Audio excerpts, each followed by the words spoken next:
and we want to structure the solid research or solid program in our home university. We have a difficulties to strengthen the solid structure of research and also the program about SDGs in our home institution. It hinders us, this condition makes us difficult to find collaborators, formal and informal sectors.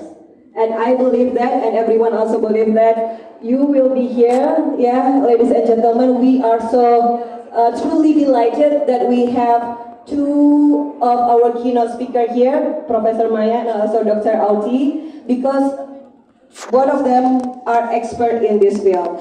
So, Professor Maya, let me a little bit give a brief description about your profile. Yeah, Professor Maya hold professorships in 2020, right, Professor? And she also served as the head of Luma Center in Finland, in Helsinki University, Finland. Yeah, she also has authored more than 400 publication. Wow, there is a lot, Professor. I think that's the same amount with the article here in our seminar, right? And also Dr. Alti, she also an expert from chemistry education in Finland University. And ladies and gentlemen, without further ado, please keep your attention to the slide and have your note ready. Yeah, so please enjoy the presentation of Professor Maya and Dr. Alti. Professor Maya and Dr. Alti, the floor is yours. Yeah. Maybe you can start with a round of big applause to warm up the okay, please. Selamat siang. Yes, selamat siang. Good afternoon. And our best greetings from Helsinki, Finland. We are first time in your beautiful country, and we want to thank you for this kind invitation. And in Finland, we are usually doing team teaching at schools and also at university, and that's why we are both here. Olli is my earlier PhD student. Nowadays doctor in this field, and we have co-designed this presentation together. Let's see how it happens when we are teaching together. We don't know exactly yet, but we are doing it together. So mainly Olti is speaking because he sees always I say to make a future. I'm the past of future. I have been over 30 years in the field. In science education and especially in chemistry education. And some general things I would like to share with you. Sustainability is part of our curriculum at school very strongly. It's part of our teacher education very strongly. And especially in our teacher education, it's part of almost our every course at University of Helsinki. So I think that it's also a pleasure to learn from you here. We always say that together we are more, we are making better world together and learning from each other. So we, in this our presentation, we have used maybe 7 years or something project-based learning in our teacher education and also our schools, and we have done research also in that field. And about 21 years ago, I started to build the first Luma Center at University of Helsinki, and now we have this kind of Luma Center Finland network. There are 11 universities and 13 Luma STEM centers. And the main idea is that we are learning from each other and collaborating universities, schools, and society. For example, companies and industry, we are collaborating and learning from each other. And this Luma means STEM or STEAM, and it's like catalyzing the process for collaboration. So we think that collaboration is key for success and better world. So as Ingo has good talk about this sustainability, so we think that also this cultural sustainability is very important, so that with different cultures we are learning from each others.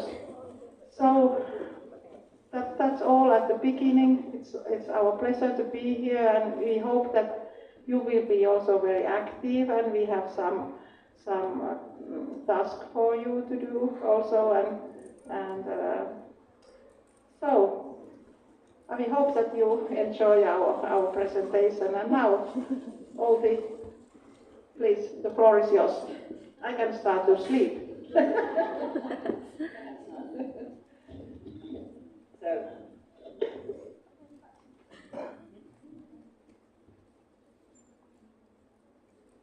dipencet mati.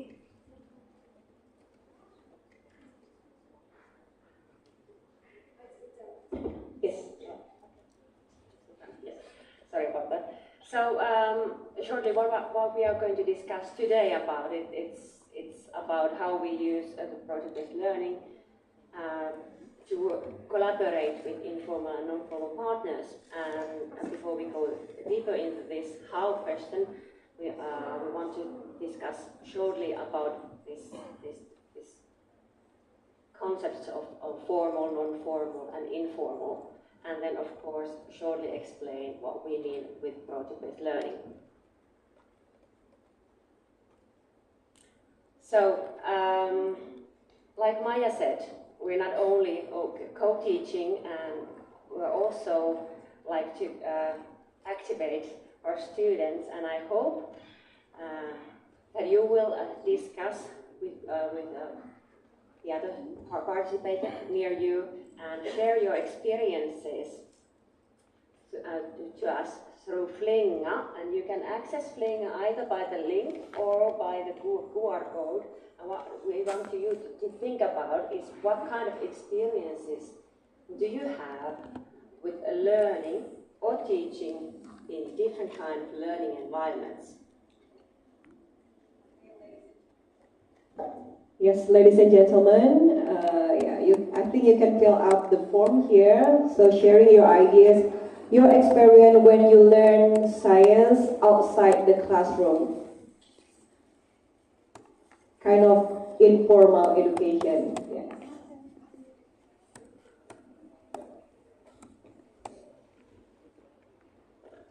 And to give you instructions to use Flinga once you've accessed it, you can see up here, well up there, you can change the color by clicking it,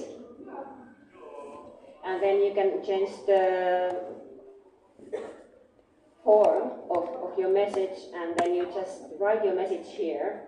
For example, I'm just going to school, we're working in school, and that's a learning environment for everybody, that's a formal learning environment, and then you just press send, and you can see that it drops there. And then you can move it by also. And if you want to have any further instructions, then you just go here with a question mark in the upper corner, and then you can get short instructions. So please discuss a few minutes and share your ideas.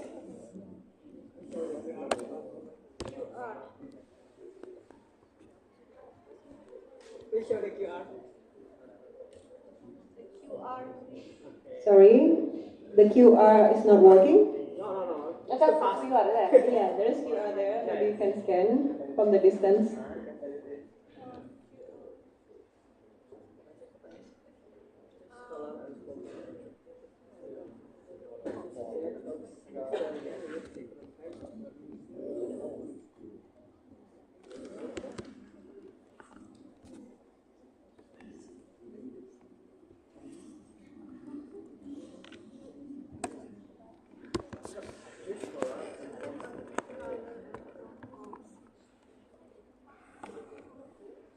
And do you discuss, with your neighbor?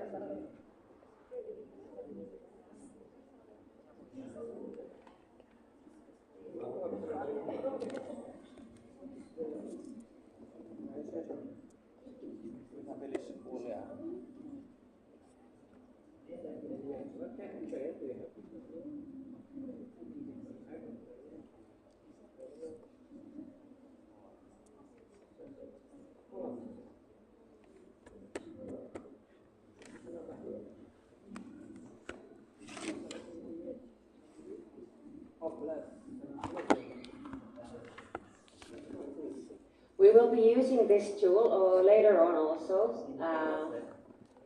So I hope you get a touch of it. But now, to have some ideas, if you want also to share them with us, just by stating them out loud, it's also a possibility. You can raise your hand and share what kind of learning environments have you been using in teaching or for your studies.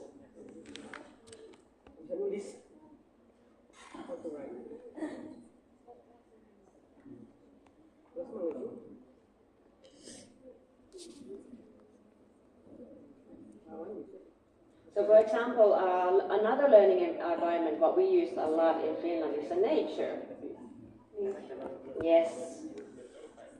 So we go often to just outside the school, near school, there are forests or some other places, to parks to have lessons. Is that something that you do? How many of you have been giving lessons or been on lessons that were in part of nature? Yeah. So actually, we are come from different background Yeah. here. There are science teacher also here. So probably the science teacher. Yeah. How many times, or do you ever bring your student coming to out of the classroom, learn about the nature? Probably, right? Oh, yeah. Yeah. Nature is one, yeah. Or other things like. Or other things. Yes. Oh, it's yeah, we have one over there. Okay. Yeah. Good. So have you filled out the form? Yes, good. Okay. So you have a form? Not form, this one. Ah, okay. Kind of form. Okay. Yeah. So please remember to press the send button if you want us also to see your messages. Yes. Yeah. So maybe the participant in the middle, in the center, someone, maybe the representative from the middle part up here. Maybe you can write the message about your experience in learning outside the classroom.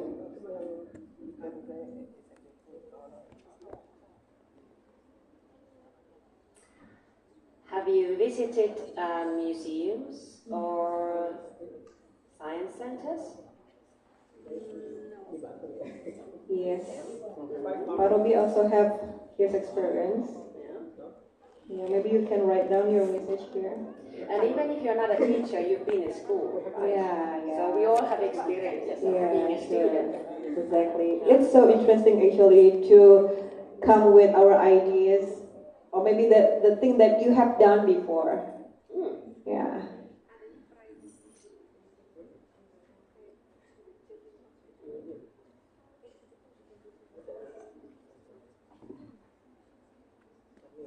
What about on the right side of the audience? There is someone who have feel the circle message. How about companies? Okay, also maybe from the student. I think the student here are come from science education, right? So maybe you can share your ideas. We still have some time to fill up the circle message. Yeah, you can put it there, and we can continue, and you can share your ideas later. I'm really hoping that you'll share your ideas with your neighbor.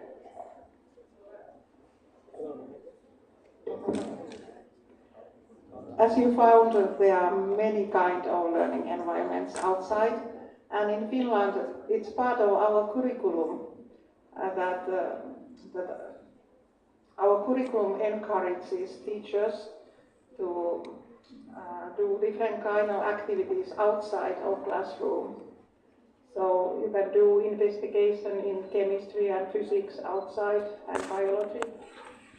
You can go to museums and do studies there, and also we have a lot of collaboration with companies, and also digital learning environments are some of good environments. So that's, yeah.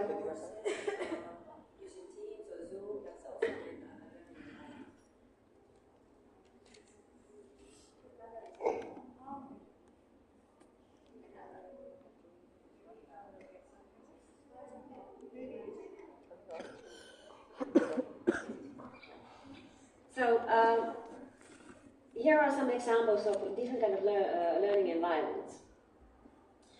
And they can be divided into different kind of either formal, non-formal, or informal. And what we mean with these is it's formal is usually, well, that's what we are known for. And when we think about education, that's what we are using because it's a school. It's the place where it follows a curriculum and it's guided by teachers, instructors. So also you can of course use these digital forums and environments, but this is formal education, and you get a diploma after completing it. That's the idea. And then on the other side, we have informal learning. This is a spontaneous and voluntary learning that can happen everywhere during our daily life. We learn something new every day when we experience and when we do activities in our hobbies. We can go social media, just discussing with our friends, family. And between these two, we can say is a place for non-formal learning.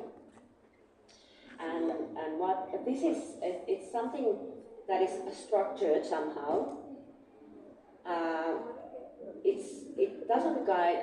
It doesn't follow the national curriculum, but it usually is somehow structured. And usually you do have a teacher or instructor who is giving the guidance. So it somehow shares some aspects with formal education and some aspects with informal.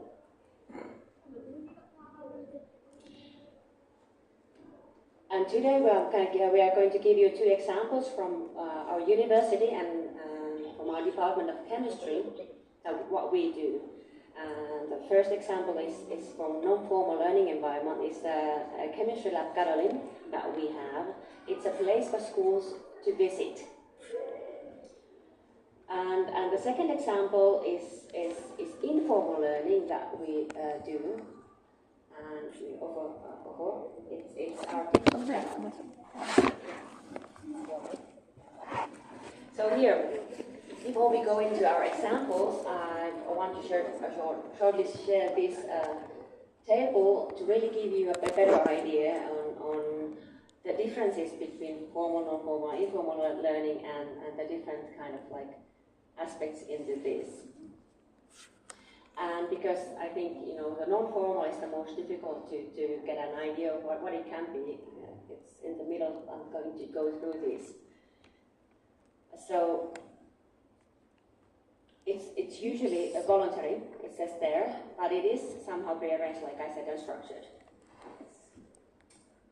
And the learning is usually not evaluated, but it can be. But it doesn't really, that's the difference. You don't get a diploma for it. But there is some kind of a plan and a structure that's different from informal learning. And it's usually in some institutions. It can be universities where you go and science museums and these kind of places where you have it. And as a teacher, why do we discuss about these things now? And especially when you're thinking about having partnership with non-formal and informal partners, is you as a teacher, you really need to think about where the learning and where your teaching is happening. And the learning environment is not just a physical place that you need to think about, it's also, you need to think about other things.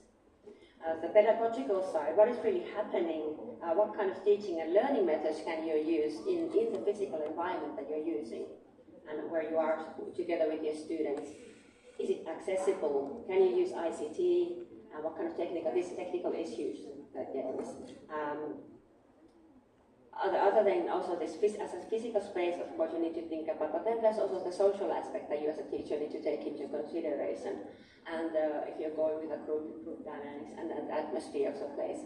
And so it's not always easy to start thinking about if you want to go outside of school, what is a good place to be, good place and a good environment for learning. But our point of view is that there's no good and bad everyone. You can use everything that you can think of. You can actually go to a grocery store, and that can be a very nice learning environment if you take these things into consideration when you're doing it, and if you plan it to fit your curriculum. So, like I said, this is the first example what we have, and it's about doing a study visit. And as an example, we're going to talk about a study visit to Chemistry Lab Kadolin. So Chemistry Lab Kadolin, it's a non-formal chemistry laboratory, a learning laboratory. And we offer free of charge study visits to schools and for all age students. So really we have kindergarten students coming, and we have upper secondary school students coming, and even university students coming to do these hands-on activities Finlandia itu within terkenal pendidikan nomor 1 Kadolin. di dunia. And every time when a school and teacher visits with their students, if the visit has a three steps, and this is something that is really Kata alumni siswaku Media Tiara Bu yang kacamata itu namanya Ratna Kumala Dewi kan, iya. Aku masih ingat dengan dia, tak tahu dia masih ingat gak dengan aku dulu ketemu waktu masih SMA itu lomba Honda Best Student katanya. Kalau aku masih ingat dengan dia mungkin udah lupa ya. Aku juga udah lupa dulu tahun berapa tuh. Dan para alumni bertanya itu kan dia ngeliat di Instagram gitu kan. Kayaknya aku kenal dengan yang sebelah Petri ini bertanya. Ratna itu kan. Bilang iya itu Ratna. And then we agree with you, we want to know what you have, what you're going to do in chemistry, what you want to teach, what kind of concept, and then we plan together some activities that you can do that really links to your teaching. And we also offer you a preliminary task to do with the students. So usually it's some form of questionnaire that the students will do, and also we get the answers. So it's not just going to the teachers, but also we and our instructors get the answers, so they know the students better who are coming actually to Kadolin. And then it doesn't have to be Kadolin, even if you're visiting companies or, like I said, grocery store or museums, any place where you go or into nature. When you're visiting, you have to do something. You really need to activate the students and engage them in learning while they're there. It can be any kind of activity. In Kadolin, we do hands-on activities. There's also discussion with students and researchers that can happen. But even, let's say, we visited farms, and in Indonesia we've actually visited farms, and we did a bingo, just to make sure that the students were actively listening the instructor and the person at the farm explaining us all these things and how it relates to science. Keeping a farm, like the fertilizers and everything they were using. So just to make sure that the students were listening, they had this bingo form, or to just cross over when they heard some things and topics that related to their curriculum and that related actually to biology lessons and the chemistry that they had to learn. And after the study, this is not place to stop. After the visit, you also should have some kind of assignments and tasks with the students to do during the in your classroom, to really make them reflect on what they have learned, and again make sure that they link it to chemistry or biology or whatever the subject is that you want them to learn about.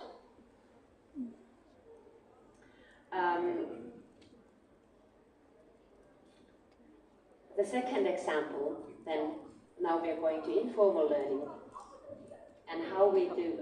We have a TikTok channel that our students are actually operating as students that work as Kadolin instructors, so future teachers. Why we want to do this is we want to make chemistry interesting, as we already heard from previous presentation.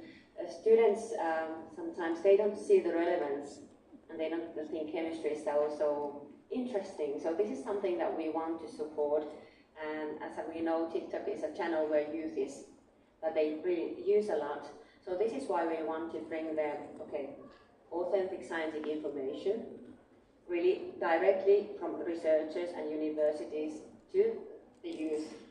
And also to make it interesting by showing how it relates to our society. And of course, you know, we have this kind of like just cool experiments and doing fun things just to get it. Like we have here the examples of making these secret messages with spice and yang jadi baking masalah soda waktu ditagih 3 juta itu aku get these belum color bayar. changes. But then the other video, the truck that you see, it's actually a collaboration with this Radiation and Nuclear Safety Agency of Finland. They have this truck that goes around in Finland to measure the radioactive substances in a human body. 3 juta. And we wanted to make people understand why we need to do this. Kan dia itu yang ini harga juta, ini ada 2 juta, ini 3 juta. Itu siapa? Ada waktu kita mau dipublikasi kemarin ada 3 kelompok ya. Jurnal ini agak mulai, nah masa kok dapat jatah yang 3 juta itu? Langsung mundur. Jatah yang di CMS itu. Iya yang mahal itu. Kan ini saya jadi aku nggak ikut bayar gitu. Then we might get too much radiation and radon in our bodies. And so this is really something locally interesting for Finland. Biasanya di hotel So this itu. is again something that you need to think about, what is locally interesting for you to do. And this is something then for Finland with this Jadi Bu Citra radiation. And with the TikTok we explained, and actually our students went there to measure their radiation levels, and then they explain why they do it and how they do it, and the whole idea and actually the purpose of radiation and nuclear safety authorities in Finland. So this is something that, you know, this way we can inform the youth about these things, where we need science and where we need these topics, and what kind of solutions they offer for us. For example, in regards to sustainability then. And what's the interest to you as a teacher? How could you use this kind of informal learning, videos or in Instagram postings? You can use them as something to start, as a starting point to make your student interested in and to reflect about certain topic. As demonstrations, and also you can, of course, and it's actually in the next time we are going to discuss more of really doing social media and supporting scientific media literacy skills to your students while you're teaching them science. But that's a topic for the next discussion then. Okay, I'm just going forward then. Yeah. So, yeah. So project-based learning. Why we use it, and like Maya said, we've been using it since 2016, I think. We really started to do this and collaborate with schools and do this. It's because it really is a potential way of enhancing what we call 21st century skills and really connect and to give students a connected worldview that it really is needed to solve sustainability issues. To really connect what they learn in school to society around us. And it supports students' thinking processes and really develops it's not only about knowledge, it's about the skills and developing their creative and this problem-solving skills to really become able to use their knowledge in their daily life to solve problems. And of course to offer positive experiences, because it's really about students engaging. Like we see really nice project, thank you by the way. I really enjoyed the project that you did. So I'm not gonna go deeper into this because you already know what it is and you are familiar with project-based learning. But what I want to do, perhaps emphasize is that when you're doing project-based learning as a teacher, it really is important that your students always start with a driving question. Because project-based learning is student-centered, so students should be learning while they're doing the projects. It's not about us lecturing, it's really about the students learning while they're doing. And all the activities that they do while in their project should be then related to the topic that you want them to learn. And that is why they also need this driving question to focus all their activities. And at the end, they should answer their driving question by producing and creating some kind of article product, like we saw there, really like with this all these different kind of products, like really ready-made products that have already been made with the projects here. So that's always really a key thing when doing project-based learning, what we need to do.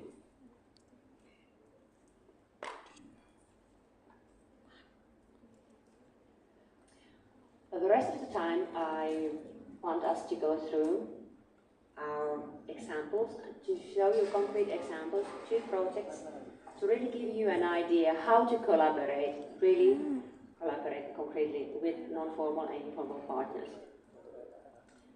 So the first project is actually made in Finland, and it's a project called Green Space, and it is done by high school students or upper secondary school students together, lower secondary school students together with elementary school students.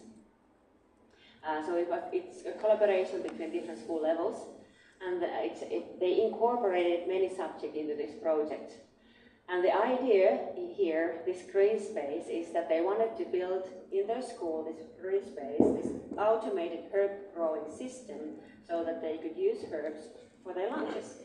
So, and then the idea grew on, so they really built the place to grow those herbs, and then they also started to think about in handicraft, but they also then went further. They want to do research, how the herbs are growing, so they're really making a scientific research about it in the second phase of the project. But what you're going to see is now the first phase of the project, when they are actually building it, and you can see that there are very many different collaborators to help the school to build it, because the school doesn't have the funds to buy all these things, so they needed many collaboration partners.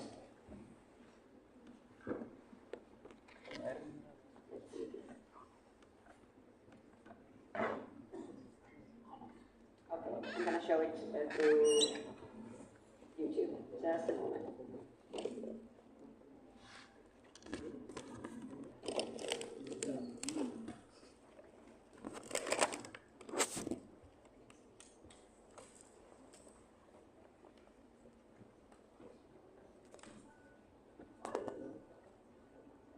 There's no sound, but it's just music, so you can just read.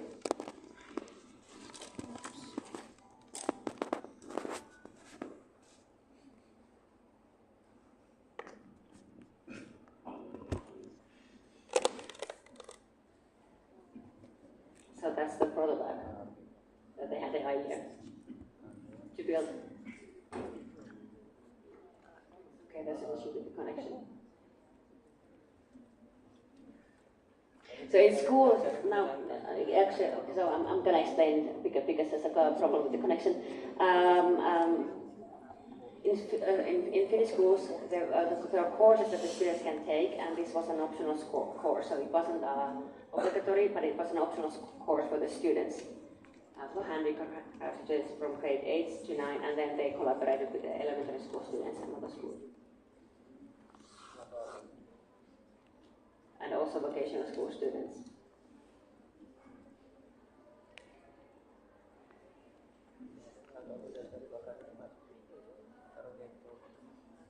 Okay.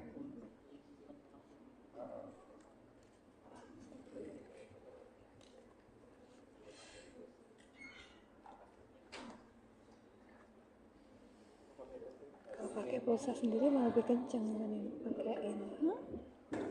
Iya, kan pakai wifi sini rebutan. Okay. Wi-Fi. I lost the internet, so I guess we're not gonna watch the video. Sorry. I'm gonna shortly explain, or perhaps you can, if you share the slides, you can share the look at through the links and go to the Starty webpage to shoot the project. I'm gonna shortly explain what kind of collaboration they did. I'm really sorry. It would have been much nicer to look at the video than just to hear me talk. But what they did is they collaborated also with the vocational school, with students that actually made these parts for them to build the green space that you saw shortly. And then they got these special lamps to grow plants. They got from a lighting company. They just sent a message and asked for them to collaborate and explain their project. And they wanted to give them for free the lamps. And also they got these measuring devices from a second company to really start measuring, for example, things from the soil. Where the herbs were growing, so that they could do their scientific research. And then they also collaborated with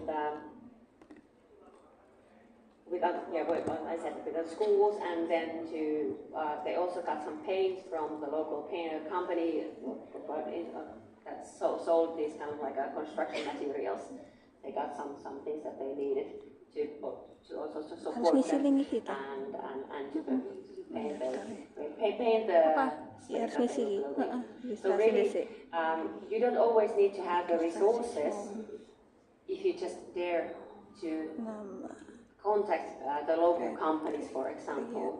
And when you're sharing these ideas, and what they also did with this project is that they told them what they were going to do, and then they offered also these companies the chance to come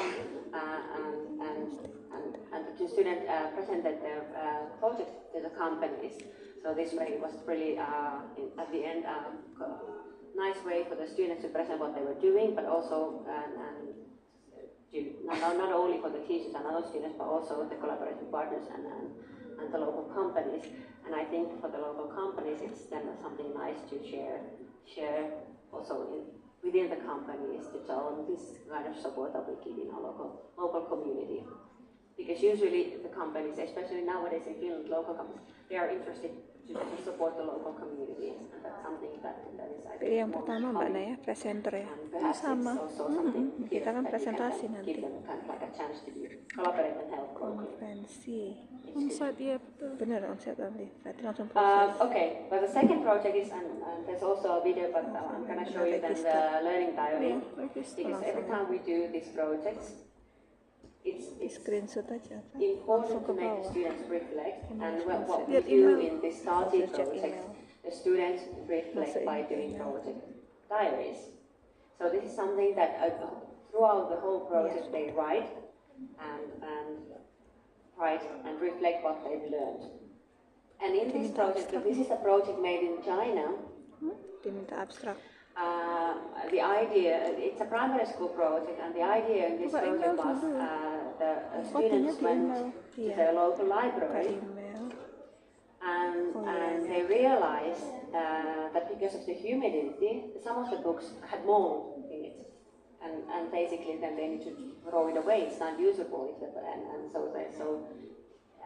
if the books the shelf life of a book is short, is of course really expensive, so they were thinking about their project question was how can we save the books in our library? And they came up with 3 different kinds of solutions. Upload payment profilnya apa? Dia pemberdaftaran, diupload. Konfirmasi pembayaran.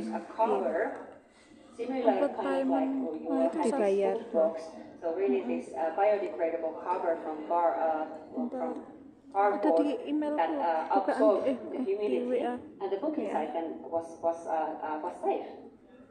Ini ya, dikirim tadi, yang diupload itu. Solution to monitor the humidity level in the library, and if it was too high, it would send an alarm message to the librarian and the computer to go and do something about it. So that was the second solution, and the third solution was to digitalize all the books. So this is really a good example about just having a driving question and then giving the students the freedom to think on their own solution.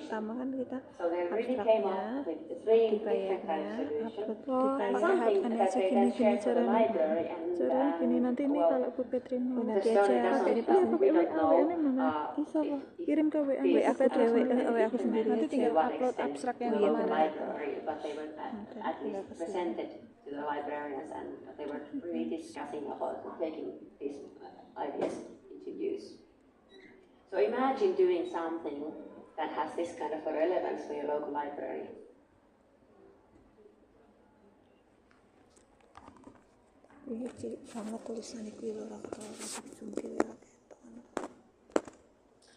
Slideshow, please.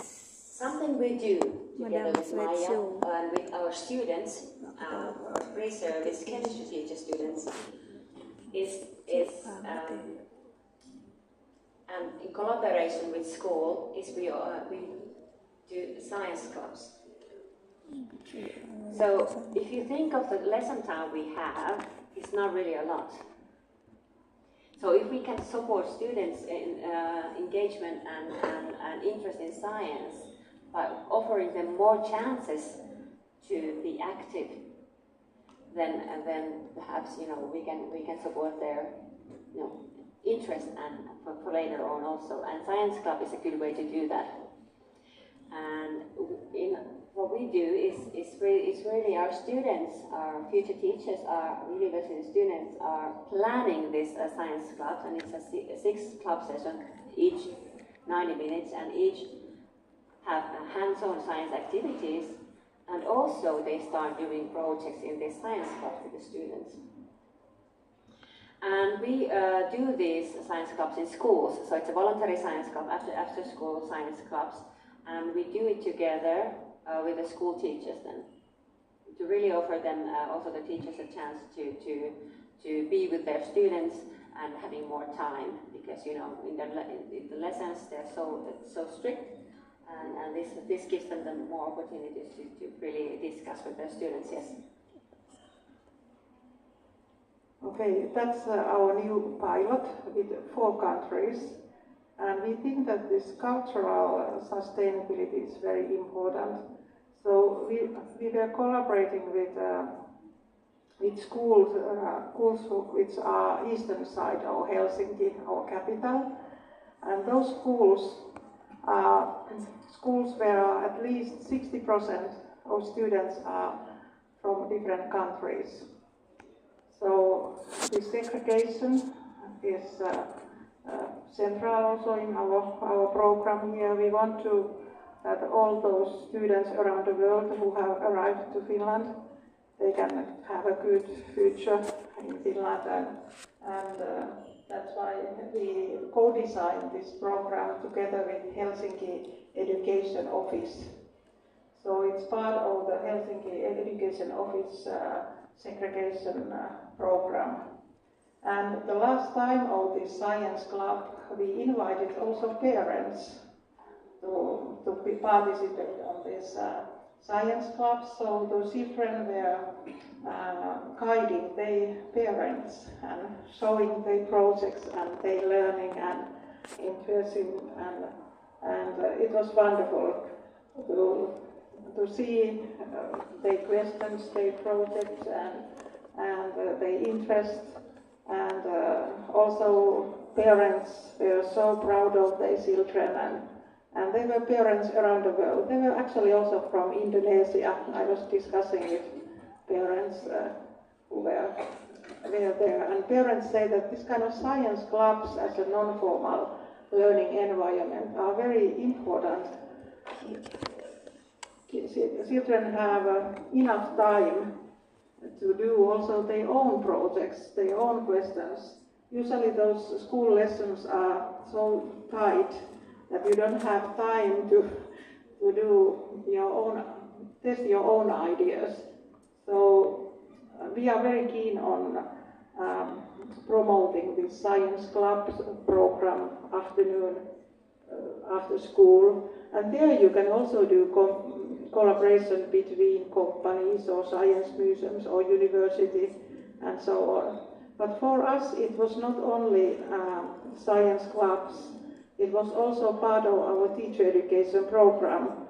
So our future teachers, they are guiding those students, it's part of their course, and those teachers from schools, they were participating on those science clubs and co-designing them together and also learning. So it was like in-service training for them. And when I interviewed them, they said to me, oh, it was good to learn new things, and now we are using them at normal lessons. So science clubs can be like in-service training places. And now we have done this in 4 countries, and we are learning also from other countries, and it's also our research program. But that's one example of successful non-formal environment. Dari mana? Mana mereka itu? Oh, belum. Okay, so perhaps to wrap this up, what should you consider when you are choosing a non-formal, informal partners for education for sustainable development as a teacher?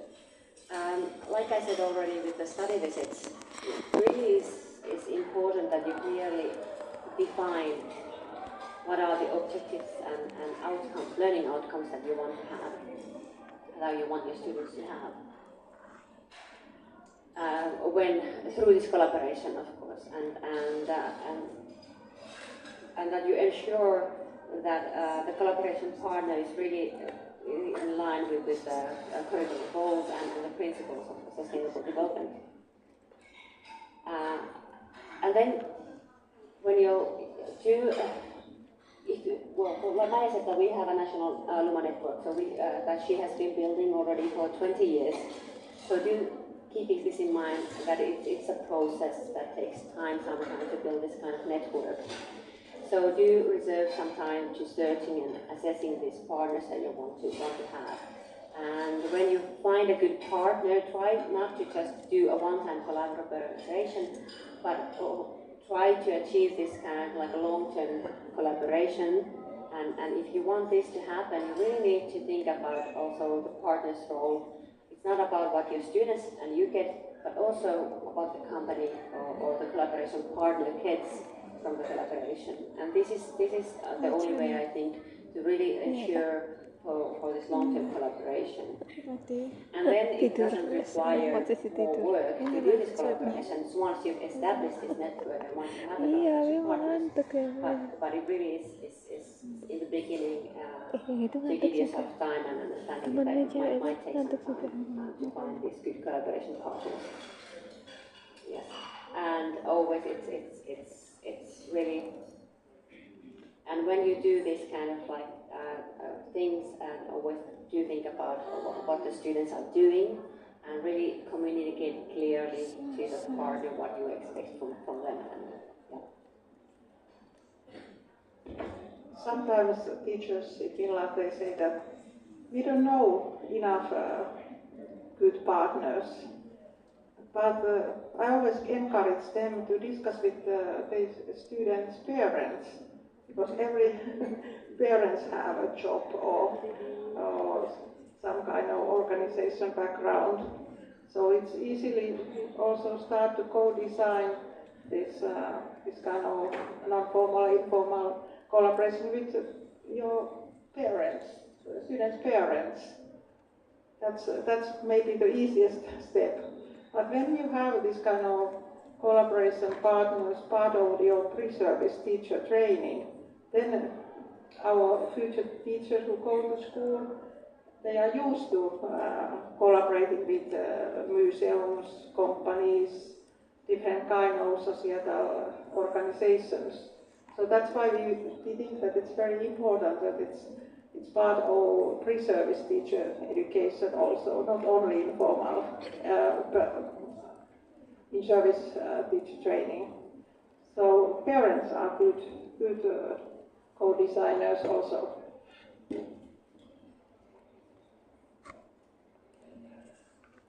So we have a homework for you because the time is about to run out. Please think about yourself.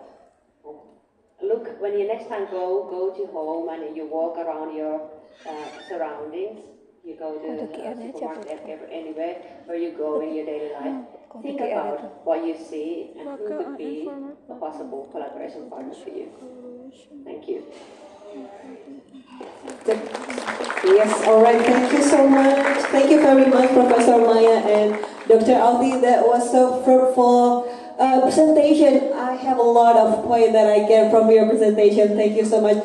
But probably you still stay here because we have furthermore discussion about this. So we still have half an hour to go to have a question and answer session. Is it okay?